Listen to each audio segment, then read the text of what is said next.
എന്റെ ഇന്നത്തെ പ്രസംഗ വിഷയം വായനയുടെ പ്രാധാന്യം എന്നതാണ്. വായനാശീലം വളരെ കുറഞ്ഞു വരുന്ന ഒരു കാലത്താണ് നാം ഈ വിഷയം ചർച്ചയ്ക്കെടുക്കുന്നത്.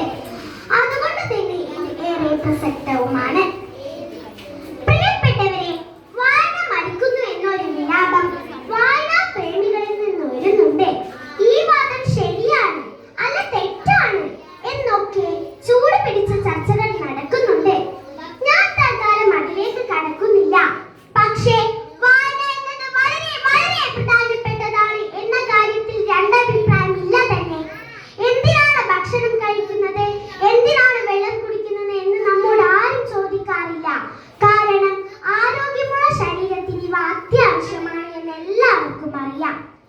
കൂട്ടുകാരെ, ഇതുപോലെ നമ്മുടെ മനസ്സിന്റെ ഭക്ഷണവും വെള്ളവുമാണ് വായന. നല്ല വായന നമ്മുടെ മനസ്സിന്റെ ആരോഗ്യത്തെ വർദ്ധിപ്പിക്കുന്നു. നമ്മൾ ഇതുവരെ കണ്ടിട്ടില്ലാത്ത ദേശങ്ങളിലൂടെ നമ്മെ കൈ പിടിച്ചു നടത്താൻ വായനയ്ക്ക് കഴിയും. നമ്മൾ ഇതുവരെ അനുഭവിച്ചിട്ടില്ലാത്ത കാര്യങ്ങൾ അനുഭവിപ്പിക്കാനും വായനയ്ക്ക് കഴിയും. നോക്കൂ, നമ്മുടെ വ്യക്തിത്വം നമ്മുടെ മനോഭാവത്തെ ആശ്രയിച്ചാണ് ഇരിക്കുന്നത്. നമ്മുടെ എല്ലാ പ്രവൃത്തികൾക്കും പിന്നിൽ നമ്മുടെ മനസ്സാണ്. എന്റെ തോക്കുകൾ കണ്ടുപിടിച്ചത് ശാസ്ത്രജ്ഞരാണ്. ആ തോക്കുകളുമായി വരുന്ന നമ്മുടെ പട്ടാളക്കാരെ കണ്ടാൽ നാം ആദരിക്കുന്നു.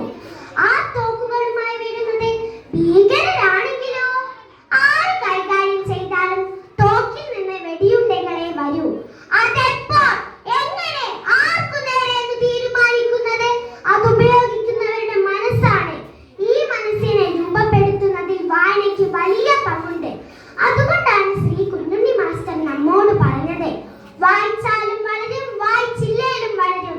വായിച്ചു വളർന്നാൽ വിളയും, വായിച്ചില്ലേൽ വളയുന്നത്. ഇത് നല്ല വായനയുടെ പ്രാധാന്യത്തെ നമ്മെ ഓർമ്മിപ്പിക്കുന്നു. എന്തെങ്കിലും വായിച്ചതുകൊണ്ടായില്ല.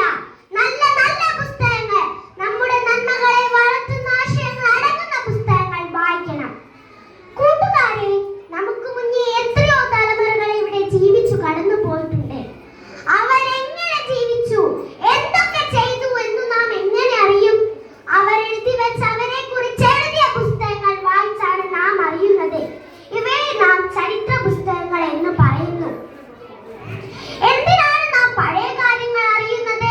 അവരുടെ ജീവിതത്തിന്റെ തുടർച്ചയാണ് നമ്മുടെ ജീവിതം.